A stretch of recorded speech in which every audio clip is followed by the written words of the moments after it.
Well, good morning.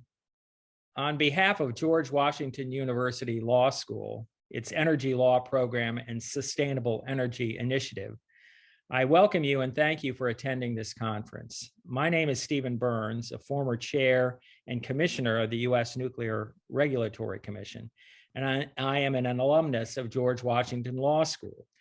I spent my career since graduating from law school in the late 70s in nuclear energy law and regulation at the NRC, with a stint at the OECD Nuclear Energy Agency in Paris. George Washington Law School's first course in atomic energy was offered in the 1954-1955 academic year, and that coincided with revisions to the Atomic Energy Act that were made in 1954 to expand the peaceful uses of atomic energy.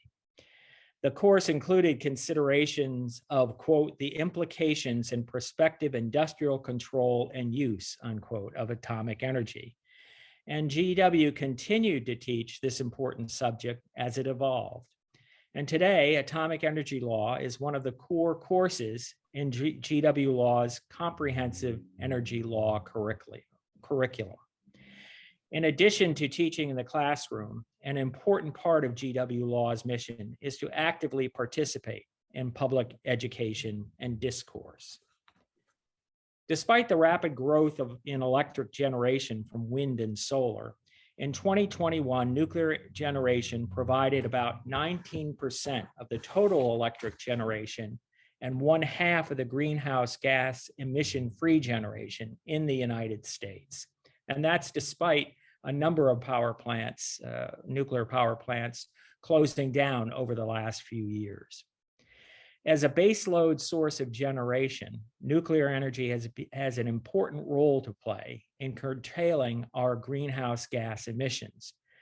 New technologies hold the promise of adding nuclear energy capacity in smaller increments and dispersing it more widely to serve diverse needs and enhance resiliency of the grid. In short, nuclear energy has the potential to address many of the energy sector's 21st century needs. However, over the latter decades of the last century, public enthusiasm for nuclear energy that we saw from the 1950s into the 1970s waxed and waned in the decades since. The public discourse about nuclear energy became dominated by issues surrounding the management of used fuel, safety, and cost, and perhaps more importantly, investment in critical parts of the fuel supply chain were made in other countries rather than the United States. Nonetheless, today, 93 power plants remain in operation, and interest in new technologies has grown over the last decade. A great deal of work has been done and is happening in all areas essential to nuclear's future. This includes addressing weaknesses and risks in the supply chain, as addressed this past February in a series of U.S. Department of Energy reports. Coming to terms with environmental and social injustice issues of the past, as reflected in the recent work by the Nuclear Regulatory Commission and the Department of Energy, and establishing new pathways on issues of environmental and social justice that support a positive ESG, that is environmental, social, and governance profile that is attractive to investors, as detailed in a report for the Generation 4 International Forum. The forum is a cooperative group of international countries who endeavor to advance new nuclear technologies. This conference seeks to weave together recent work and serve as a convening ground for professionals from multiple disciplines to share additional ideas on pathways forward. Our first day will place emphasis on environmental and social justice within the overall context of ESG investing. Tomorrow, on day 2, we'll look at the challenges and opportunities for the nuclear energy sector as a whole and advanced generators in particular. The third day will provide the audience a chance to weigh in and share their ideas in a series of workshops. And finally, the very important issue of furthering fact-based and positive communications to important constituencies and stakeholders, including the students, investors, and the public, is addressed in day 4. I urge you to ask questions during the webinars, participate in the open discussion and networking of sessions at the end of days 1 and day 2, and participate actively in the day 3 workshops. Again, I want to thank you for attending, and I look forward to this very interesting program that we have coming on the days ahead. And with that, I think I will begin by introducing our keynote speaker. Well, I just might add, as they say, one of the reports that Ms. Reilly worked on was sponsored by the Generation 4 Forum, and my familiarity is with it goes back to my work at the OECD NEA, because the Nuclear Energy Agency in Paris provided the secretariat services for the GIF or the Generation 4 Forum. And one of my last things was trying to get the agreement of the participating countries extended, and fortunately, about a year after I left, it did so, and so it continues to do its good work. I see we have Ms. Reilly there on the line now, and I would like to have the pleasure of introducing her as our conference keynote speaker this morning. Fiona Reilly. Fiona is the managing director of FIRE Energy Ltd. With over 25 years of experience in the energy sector. Fiona brings a broad perspective to the issues that we will be addressing over the next 4 days. I refer you to her bio, which is on the online materials with the online agenda for further detail. But of particular pertinence here, Fiona chaired the Expert Finance Working Group on Small Reactors for the government of the United Kingdom and produced the report Market Framework of Financing Small Nuclear. Recently, through her role on the Generation 4 Forum, she brought together a financing task force to produce the report Nuclear Energy and ESG Investable Asset Class. Fiona, the floor is yours, and welcome this morning. Thank you very much. Thank you for a very kind introduction. Now, I'm going to try and share my screen, but on the basis I've just struggled to get in, this could go terribly wrong. Let me try. So the question I was asked to speak to today is whether nuclear is an ESG investable asset class, and what we need to do as an industry, and by we, I mean the nuclear industry, to make it easier for investors to invest. Because I've worked in this industry an awful long time, and there's often criticism of the finance industry and, oh, they won't invest and what's wrong with them. And we need to set up projects well so they meet ESG requirements. And we need to make sure that the projects can move ahead. The reason we did the report through the Gen 4 Forum was actually because the finance industry came to us and said, if we're going to invest in nuclear, and we've got all this money that we can invest in nuclear, we've got to solve the ESG question. And we first got to solve it so that we can say to our boards as the finance community, this is something we should be looking at. And then when we look at each project, we need to be able to say each project that we're looking at can report well against a broad range of ESG metrics. So we were looking at some big questions, big issues, and we were looking at wider questions than are often addressed in the taxonomies. Now, is this going to change? There we go. So what I found through this exercise of dealing with the Gen 4 Forum report was people were very confused about what taxonomies were, what ESG metrics were, and how the two interrelated.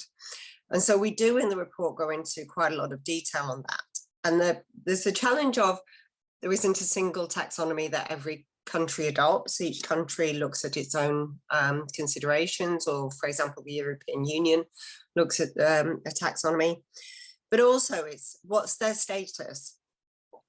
And broadly, the status of a taxonomy is to be a government policy document. And the challenge for the nuclear industry is not whether it's included in taxonomy, but whether it's excluded. Because if you exclude nuclear, then there's an assumption that the government doesn't back nuclear projects. The taxonomies themselves don't mean you're going to get through an ESG credit committee for an institutional investor. You still have to set your project up well. You still have to be able to show that you're ethical, sustainable, whatever that means, and that you can and your project will meet and continues to meet a broad range of metrics. The taxonomies sit above that and well above that. But I'll come back to this at the end because there is a role for government in ESG metrics as well. So just to give everyone a little bit of background on ESG. ESG was created by the finance community under the UN's principle of responsible investment, where they put together principles that said, for the investors who sign up to this, here are an aspirational set of investment principles that if you want to say that you're being ethical, environmentally friendly, sustainable, and you want projects that are well governed, then we suggest you sign up to that. And at the time of doing the Gen 4 Forum report, nearly 4,000 investors had signed up to the PRI principles, which equated to over 104 trillion US dollars. And that number grows and grows and grows by the day. And ESG are becoming more and more important.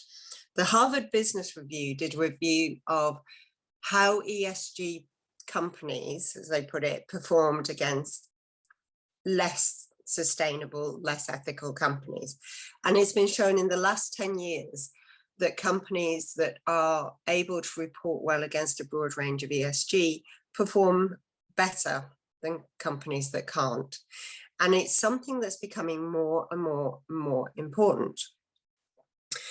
At the COP, or just before the COP, Mark Harney was doing some work with the investment community to look at how we conformed ESG metrics, because there isn't a single set of metrics, there isn't a single set of principles that you can sit down and say, these are the things we should follow. And through what was called the GFANS initiative, it was determined that the basic principles, so the lowest standard that any company should be reporting against, are those in the TCFD metrics. But they're not the total or the highest standard that companies should be reporting against. So the TCFD have been adopted through the COP as the basics. In the UK, we have now got legislation that every company should be reporting against TCFD metrics. But there's a whole range of other metrics that sit around those. So the TCFD metrics focus mainly on the climate change aspects, which are also, funnily enough, where the taxonomy is focused. But if you're looking at a broader range of ESG metrics, you could look at the World Economic Forum metrics, which are the ones that we use for the Gen 4 Forum report. The World Economic Forum metrics splits the metrics into 4 pillars, being governance, planet, people, and prosperity. And under each pillar, there are individual metrics that a well-run project, a well-run company and its supply chain and through the whole life cycle of a project, and I'll come back to that, should be able to report well against. So you need to set your company up well. You need to understand what the governing purpose of your company is. Something people often forget once they're actually running a company. What's the quality of your governing body? Have you got good diversity, not only at your board, but throughout your company? And diversity is a really interesting one because yes, you've got gender, you've got race, you've got cultural backgrounds, but you've also got cognitive diversity, thinking preferences. Is there enough challenge in your company? Is it questioning itself all the time? Does it engage well with the local stakeholders and wider stakeholders? Is it ethical? And that's a very important one, because ethics is all the way through your supply chain and across your life cycle. You cannot walk away from that. Does the company and the project deal with risk properly? Have you got proper oversight? How is that managed? And the planet ones, you've got climate change, but you've also got nature loss, the use of land, which is, if you look at a nuclear project versus a renewables project, the use of land for a nuclear project is far better because you're getting a lot more power out of a lot smaller size. How much water do you use? Do you give that water back, or is it literally used and lost? What other pollutants are there? The one that's always thrown at nuclear, how do you deal with your waste? But actually, if you look at any energy project, it has challenges and they have waste. So why is the focus always on nuclear? We need to bring some level playing field to how energy projects are looked at. There was a shocking photo in Bloomberg of a wind farm blade, turbine blade graveyard, where they just left them to rot. You see with electric cars, we don't have a way of dealing with the batteries from electric cars. I'm not saying we shouldn't have electric cars, but we should understand how we deal with the batteries and how we recycle them, or if they do have to go to waste, how do we deal with them? How do we deal with finite resources, rare earth minerals?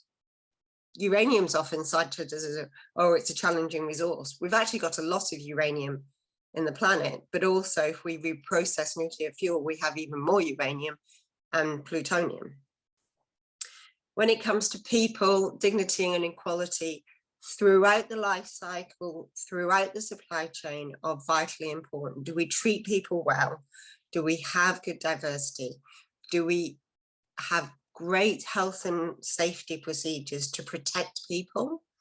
And also, do we plan for the future? Are we training people? We're not just using people, we're setting them up for careers, we're developing them, we're enhancing them, we're bringing through the next generations. These are big questions for projects that often don't really get considered. And then you've got the wider metrics, which look at prosperity, around wealth creation, affordability of energy, which is a critical issue at the moment, I know, both in the US and in the UK and elsewhere in the world. What's our grid resilience? One of the questions in prosperity is around, do you pay your taxes? Are you contributing back to the wider economy? Which also then goes into, are you innovating? Are you looking to the future? Are you enhancing your technology? Are you putting money into R&D and to develop your projects for the future? And also, are you giving back to the community where you are building your project?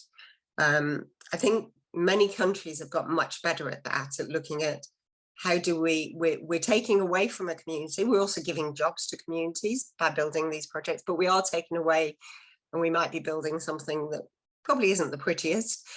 What are we giving back to those communities?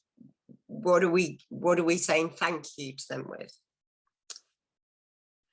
So we produced the Gen 4 Forum report in September last year, and what we showed was there was a very positive case for nuclear energy against all of those metrics I've just been through as an asset class. So in theory, every single nuclear project should be able to report well against every one of those metrics. I bet you I could look at the projects today being developed in the US, Canada, and the UK and find faults. We need to get better. And this is an industry that needs to get better. In the report, we actually have it in 3 sections. We've got a very high level executive summary for people to give to their boards. We've got the central body of the report, which is the kind of high level overview of the positive case for nuclear energy. And then the back end of the report goes into much more detail. And our intention is to keep updating that as more information comes out. But you need to remember, none of this gets you through an ESG credit committee. None of this gets you across the line. You have to set up your company, your supply chain, your life cycle across everything from uranium mining through to decommissioning and waste management well for the finance community to be able to say, yes, we should be lending to this project.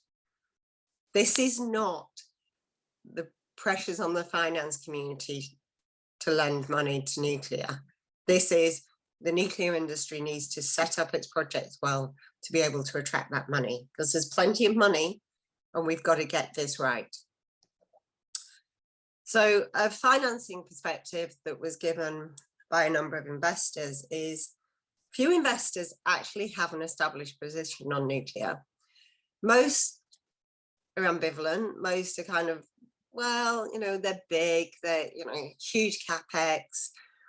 They don't come around very often, so do we really need to think about this? But if someone brings a project to them, they're not going to say automatically no. But again, you've got to show them that this is the right project for them. One of the big issues for the finance community is that reputational risk. Because, you know, if there was a nuclear incident, or if there's something even associated with nuclear, it does cause them a reputational risk and a reputational concern. But you can manage that. And as we move to more advanced reactors, those reputational risks dilute and become easier to manage. And we need to make sure that we're educating the finance community that actually the risks around reputation are pretty low. This is one of the safest industries in the world. And we have, by other standards, very few incidents. The feedback I got was that the report and the framework from the GIF was very welcome. It's been taken by a number of financial institutions to their boards to say this is something we should be looking at. When you're looking at Sizewell C in the UK, until recently, a lot of the institutional investors were saying, well, we might be able to lend, but we've really got to sort this problem. And they're now saying, okay, we're sorting this problem. Our boards are getting on board with the fact that we should be looking at nuclear. As I said earlier, taxonomies, they influence. They're not a solution. They're not an answer. They merely influence. But if nuclear isn't on a taxonomy, if you have one, then that is a very negative perception. And it's a very hard one to challenge. The last one, public and political support, is a very important factor. When we did the Expert Finance Working Group report, that report was looking at the market framework that needed to be in place. And that included government support, governments being the insurers of last resort, what governments needed to be doing in terms of finding land for nuclear projects, working with communities and working with project companies in the finance sector. But we actually go one step further, because one of the investors who was involved in the GIF report, he and I did a presentation to the UK government, and we said, we need the market framework. That actually hasn't changed since 2018 when we did the Expert Finance Working Group, and all the issues we raised then still exist, and government, you still have a role in all that. But actually, government, if you're going to put funding into these nuclear projects, or you're going to provide a funding support mechanism, whether it's a PPA, a CFD, a RAB, you, government, should be doing your own ESG assessment against all those metrics that we talked about earlier. And you need to be helping to set these projects up well to be able to then bring in the finance community. So then the obligation goes on to primarily the nuclear projects themselves, secondly, the governments, and if you get that right, the finance community will come in. So the ask of government that we asked for in the report was, please don't have taxonomies. They're just confusing. They cause people problems. ESG reporting has been there for a long while. It's getting more sophisticated. We're beginning to get set standards. As I say, TCFD is kind of the minimum standard. Why do we need taxonomies as well? Why are we confusing the issue? We did say that there needs to be government policy support for all companies to be well established. And this is because there's been an awful lot of greenwashing in the energy industry around, oh, renewables projects must be able to automatically tick all the ESG reporting metrics. So why do we need to ask them to do it? Well, actually, you need to ask them to do it because they don't tick all the boxes and they need to get better at certain things. So as I say, wind turbine blade graveyards are not a great thing. The solar industry, by contrast, has started to look at what the nuclear industry does, come up with decommissioning plans, come up with funded support mechanisms to make sure they can pay for their decommissioning and waste management. Every project needs to be doing that to create a level playing field. We also asked, please stop with the sustainability labeling for large projects. As I said to one of my clients recently, you're not selling ice cream. You're not selling beauty products where sustainability labeling works and the consumer on the high street can say, okay, I'll take this as a good product. You're building a huge infrastructure project that will be there for generations. This is not about a label. This is about getting this right and doing it well. Don't leave everything to the finance community. As I said earlier, everyone seems to think they're just being difficult. No, let's get this right so it makes their job easy because they've got the money and you want it. And as I say, governments should be doing their own assessments. So the ask of the nuclear industry, which often gets forgotten in this debate, is be proactive, not reactive. Set up your projects from day one well. I can go and look at a number of projects, and even now, their boards are made up of white men who all have similar backgrounds. It's not as bad as a solar project I saw once, which was white men who were all accountants, which we need white men, we need women, we need people of different cultural backgrounds, we need different thought processes, we need challenge, we need to make ourselves the best we can be. And in doing that, we need to establish companies, or if the companies already exist, transform them into these great companies and these great projects that you're able to report well against all of those ESG metrics to make sure there's no excuse for the finance industry to say no. You set up the best project. Why would they? The projects need to be well established, ethical, and be responsible not only for the project companies themselves, but throughout the supply chain. Often we forget that we need to build into our procurement strategies ESG metrics to make sure that our supply chain is equally able to meet the highest standards that we want our projects to meet. I already said that the no sustainability labeling, it's one of my bugbears, probably why I put it in twice. And as I say, don't leave everything to the finance industry. The responsibility for this is actually on the nuclear industry. And I think that's a message, and probably the most important message I'd ask you to take away and think about during this conference, because, let me stop sharing screen.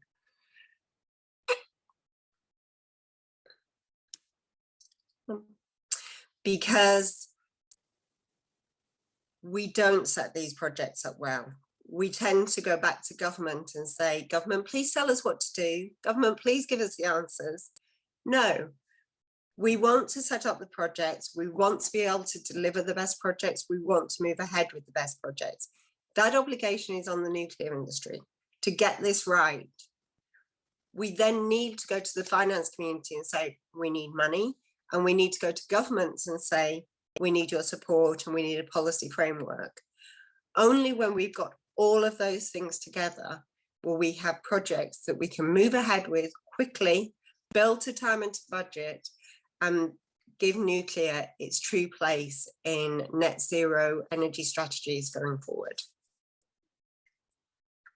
That was all I had to say, and I'm hoping that you've got questions, but otherwise I can go on for hours about ESG and nuclear and where we need to get to. Thank you so much, Fiona. This has been absolutely fantastic. We are getting a few questions in, along with some compliments about how informative the presentation was. Let's start with one coming from Washington, D.C., from Daniel Stenger, one of the folks we'll hear from later this year and later this week, and one of our alums.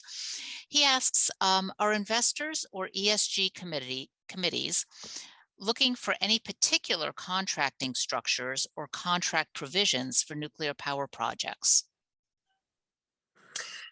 Good question. The answer is the finance community would always love a wrapped EPC contract, and by wrapped I mean a proper wrap where one entity or consortium is taking all the risks. We know that is, as my friend calls it, the mythical unicorn, because you can't do it with projects of this size. So it's a case of trying to come up with contracting strategies that work for the projects and work for projects of £20 billion, $20 billion plus dollars. And so what we've seen work well is risk sharing contracts. So you have a target operating model, you have a consortium, and there's risk sharing. We know some contractors won't put their costs on the line when it comes to risk sharing, but quite often they'll put their profit on the line. And the key to this is finding the right balance between the contractors taking the obligations and making sure they're doing the best they can for the project, but also not bankrupting those companies. So we saw the challenges that Westinghouse went through with Chapter 11 in, I think that was 2018, 2019. And we don't want to put companies in that position, because it just means we'll have a smaller pool of companies who are even willing to try and accept the challenge. So we've got to be clever about our contracting strategies. When it comes to the credit committees, they will look at it in the round and say, how are you managing your risks across this project? What risks have the contractors taken? What risks sit with the project company? And, you know, potentially in the project company, do you have some contingent equity to cover unforeseen risks? And what risks can you get governments to cover? So I don't know whether you've been following the regulated asset base discussions in the UK, but with the regulated asset base we're setting up for nuclear projects, it is likely that government will provide a support package that sits with that regulated asset base for government to take certain risks that are pretty extreme. They're not the day-to-day risks, but they are the ones that could happen in really extreme circumstances, and for governments to then say, we'll step in if this happens, and we'll provide more money or find a solution. So I think there isn't a simple answer to the question, and you've got to look at it in the round of how do we create these projects in the best way possible. Unfortunately, I've heard some lawyers say, oh, we've had an EPC contract on this nuclear project. I've never seen an EPC, a true, proper, wrapped EPC on a nuclear project. They are the mythical unicorn. So we've got to get the ones that work, and have the risk sharing seems to be the most sensible way forward. Thank you. Actually, I'd like to just follow up a little bit on that before we get to the others. And let me remind the audience, there is a Q&A function. You can type in your questions, but you know, you point out the need for being able to get a proper EPC contract. You know, overall, how do we get to that point of having, you know, I know in other industries, there tends to be some sort of standardization of the contracts, and that adds some efficiency in terms of understanding what has worked in the past, what might not work, how to more efficiently look at projects and evaluate them. How do we get there? Do you see any paths forward or any particular ways that the industry might start thinking about how they can streamline this process to focus on the things that are of most importance to potential investors and make sure those are getting into the contracts and some standardization to them? Or am I just fantasizing here? It would be a wonderful place to get to. Sadly, none of the standard forms fit very well with nuclear projects. So what I often see is people will take, say, a FIDIC and then heavily amend it and create a bespoke contract. But I think it's got to change, and particularly with small reactors. And if we're looking at modularization and effectively product built in factories where you, bit like buying a fridge, you can say, I want one of that size and that color, and I want it to produce electricity, or I want it to produce electricity heat, or electricity heat and medical isotopes, please. And therefore, I'm going to pick this one from this factory. We've got to get to standardization.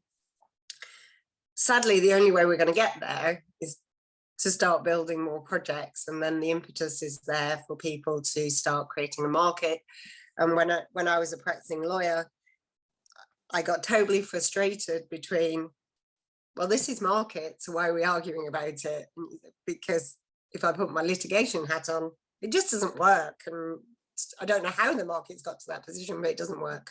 But we will with more projects. And you look at what's happening in the US, you look at what's happening in Canada, the UK, and now Europe's coming on board.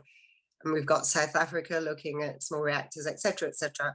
I think with the I hate to say it, the nuclear renaissance again, where we're going to end up hopefully getting to standardization, because we'll have enough projects that we will start be able to seeing trends, seeing what's acceptable to the finance community, seeing what's acceptable to contractors, and then the knowledge base will increase as more and more projects get built. And I think that's the way we get to the more standardized product type approach. That does make sense. So we have another question coming in actually from, again, someone who we'll hear from later this week, Ben Cross. He's asking, is the ESG financial community going to require life cycle economic and environmental impact analyses of all energy systems? Ooh, I don't think they've got that far, is a short answer. They are requiring life cycle analysis across the whole your life cycle of your project, from your mining to your waste. I think that may be a next step. It's not something I've heard from anybody. I think at the moment there's just a move to let's try and standardize ESG and understand what we need. But it wouldn't surprise me if the next phase includes that. There will be some investors who are more challenging. You know, the pension funds that don't have an equity arm tend to be more risk averse, and therefore will probably ask for more information. But if you consider where some of the other projects are, some of the other energy projects are, it's going to be a big step to get there, because, as I say, wind, solar, we need renewables to sit with nuclear. I'm a big fan of all low carbon technologies. But they have a lot of work to do as well. So I think it's working with the ESG credit committees and their advisors and say, how do we make this work? We got the report assessed by some of the ESG specialists in some of the financial institutions, and they didn't come back with saying we need more. They were saying, okay, this is great. This gives us something to work with. But if you look at how ESG has developed over the last 10 years, it wouldn't surprise me at all if we do move to that type of broader, all-encompassing, let's look at the energy system in the round.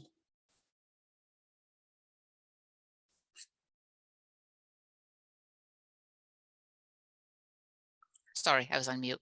I do think we have a lot of work to do across the industries, all the industries involved. Common goal, but a lot of different paths. So we have another question.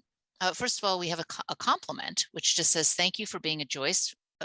Thank you for being a voice for gender and minority inequality in the nuclear and energy industry.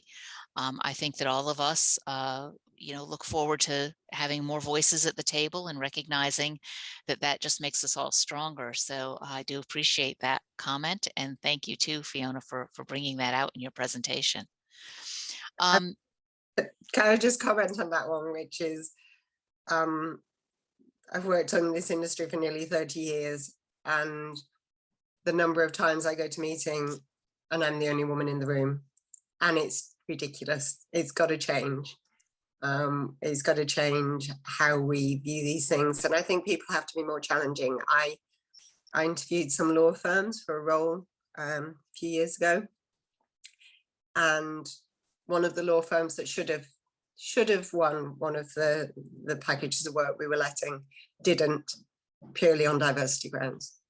And we made a point of saying, we're not appointing you because you weren't good enough. And they turned up to the pitch with a huge number of lawyers, and the 2 white male senior partners spoke until it came to a diversity question, when they threw it at the associates in the room, who were the women. And I got a conversation about maternity pay, which to me is like the lowest level of diversity and inclusion. So yeah, we actually refused to appoint them on those grounds. Thank you. I will say that in terms of putting together this conference, that was one of my concerns as well. I still don't feel that we're as completely diverse as I would have liked, but I am happy to see we have so many strong women who are picked on their merit for presenting at this conference. And I think that that is a start, and we can all keep striving to do better. So another question coming in: to what degree are people in the finance industry put off from providing support to nuclear projects in conjunction with government, when government officials show a lack of knowledge by making unrealistic predictions about the future of nuclear power, such as suggesting that the UK will build 1 power reactor per year? The more sophisticated investors, the institutional investors, understand where the comments are coming from, let me put it that way. They recognize that there are good people in governments, but sometimes some statements don't make that aren't credible. Let's just leave it there. They don't tend to get put off by that. What they do get put off by is the lack of trust and confidence shown to the market, and the flip-flopping of, yeah, we're going to build 20 nuclear power stations or 20 gigawatts, and then, oh, we're going to do 1 power station and then we'll think about another one. No, if your ambition is 20 gigawatts, where's the roadmap? Where's the delivery of this? So in the UK, there is a nuclear roadmap being put together by government, which many of us have inputted into. But it is that, where's the actual strategy here? Where's the delivery? Where do you really see it going? There is, I know in the UK, they do a lot of work with the finance community to take them with them. So although there might be broad statements out in the public domain, there's a lot going on in the background that people don't necessarily see. So it's not quite as stark as it might appear when you just read the press. But yeah, it's the lack of consistency, the lack of strategy that makes the real difference, rather than the occasional absurd statement. And sort of the other side of this, we have another question that says, how is the nuclear industry going to assuage potential investors' fears in the United States, given how the Georgia Vogtle plant construction project is going, which is to say it's significantly over schedule and over budget, which has unfortunately been kind of the track record for many of the large projects in the US in the past. It's not just in the US. I mean, we've got the same problem in the UK, we've got the same problem in France, we've got the same problem in Finland. The only project that's been broadly summoned to project is in the UAE. It is something the nuclear industry has got to get much better at, controlling its costs, delivering to time, delivering to budget. It's something the West isn't terribly good at. It's not just on nuclear, but with the capital expenditure on nuclear projects, the cost overruns, the delays when you've got such a long construction period are exacerbated and brought into sharper focus. So there is work the nuclear industry needs to do. And there is a lot of work that projects need to do to be able to work with the financiers and say, we've got this, we've worked it through. And it almost comes back to the last question of, let's be honest, let's be reasonable. There's no point saying we'll deliver by X date because that's politically acceptable if there's not a cat in hell's chance of you doing it. So let's be realistic. We know that first of a kind project will take longer than nth of a kind. Let's have those conversations. It's much easier for people to manage the risks if there's a proper plan and a realistic plan and realistic cost basis. And if the project's too expensive, the project's too expensive and it shouldn't get built. So then we need to address, where can we reduce costs? The nuclear industry, some people praise me, some people criticize me. Many years ago at an IFNET conference, I said, we're making nuclear too complicated. We add regulation on top of regulation on top of regulation when we don't need to. We are one of the safest industries. If you compare us to the oil and gas industry, we have had very few incidents, whereas the oil and gas industry historically has had a significant number of incidents. We need to manage that perception, but we also need to manage costs and be honest about where we can get to. And we need to bring down costs to make sure that we can deliver what society needs. All very good words of advice. We have another question that says, what is the ESG financial community's views on nuclear fuel recycling? They haven't got a view. We will be having a talk about this, by the way, later this week, tomorrow afternoon. A lot of them don't even get that far. They're like, can we build a project and then we'll worry about recycling, reprocessing? I mean, to be honest, from a financing position, yes, we should be recycling because you've got assets, and why would you stick those assets in the ground and get rid of them? It's something that makes no sense to me. And as long as you can manage proliferation risk, surely you should be recycling.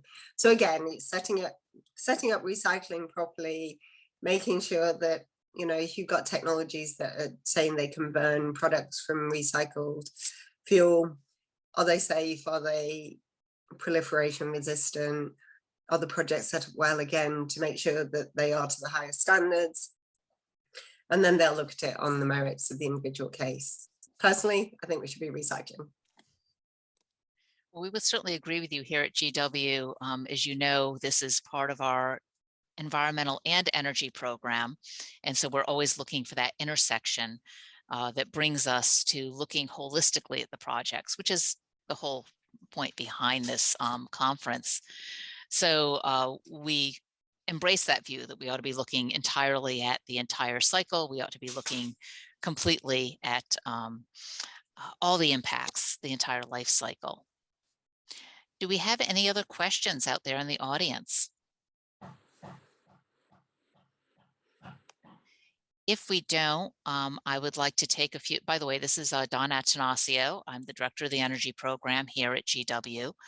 I'd like to take this time to thank Fiona for stepping up to lead us and kick us off on what I hope is going to be a really interesting week of talking about what we need to do to make this industry as attractive to both environmentalists and investors and the participants who are already in the industry to take advantage of all of the new opportunities that are coming along. Oh, I think we may have actually one more question popping in. Hang on here a second. So good. I'm glad we're stalling here a little bit. Oh, no, just another thank you for the presentation, the discussion. So I also just, since we have another minute or two here, I just also want to take this opportunity to thank all the folks that have caused this presentation to happen. I owe great thanks in the first place to Rama Pagnoni, who you'll hear from in just a few moments. Who's one of our students here, an LM student and my research associate this year. He and Bud Hamer helped me conceive of the ideas for this conference. I have great thanks to both to Rama and to Perry Ellerts, Anna Gould and Alexis Fagans, who are my team here, who put this together.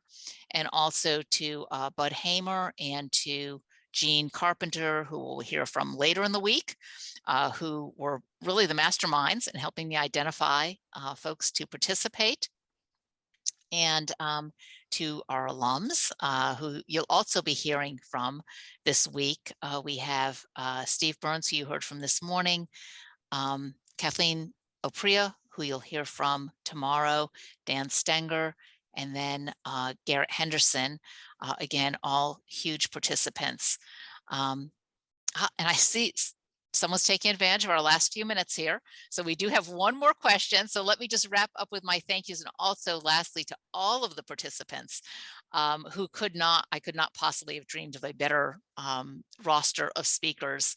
And I'm just so excited and so appreciative to all of you for making this such a success. We're really excited at GW Law to be the host for this exciting conference. And so let's go out with another question. How do you think, then back to you, Fiona, how do you think the nuclear community can best educate the ESG community? And I will say this is also one of the topics of our last day of the conference, but let's get the preview now. I think we need to be out there more. We need to be getting the message across. The nuclear industry tends to be quite defensive, and why should it be? There's nothing it needs to be defensive about. It's got the answers. It knows how to deal with nuclear waste. It knows how to deal with a nuclear incident. It knows, we need to deal with bad press where people get the facts wrong, correct people, make sure the facts are right. And yeah, just be out there more, talk more, be more open. One of the frustrations I have with the nuclear industry is the nuclear industry is very good at talking to the nuclear industry. Doesn't go to finance conferences, doesn't go to energy conferences, quite often doesn't get invited to energy conferences. Why not? We need to be in the mainstream rather than being seen as special or different or challenging. It's another big infrastructure project that needs government and finance support.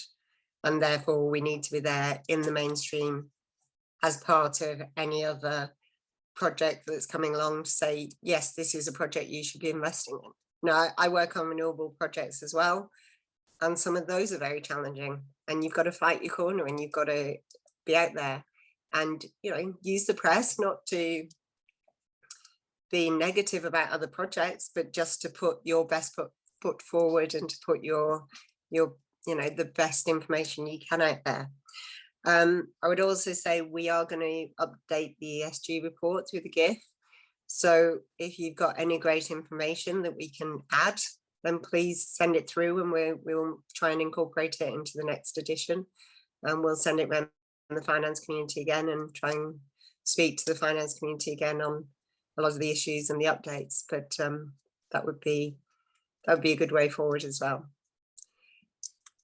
Donna, can I just say thank you for inviting me to speak, and I hope the conference is a great success. As you know, I can't join you for the rest of the conference because, God forbid, I'm going on holiday to the US.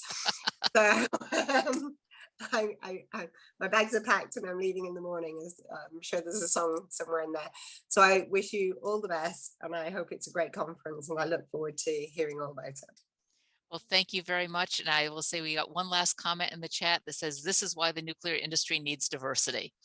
So thank you. It's a great note to go out on. And I just want to remind our audience, there's a new link for the next presentation.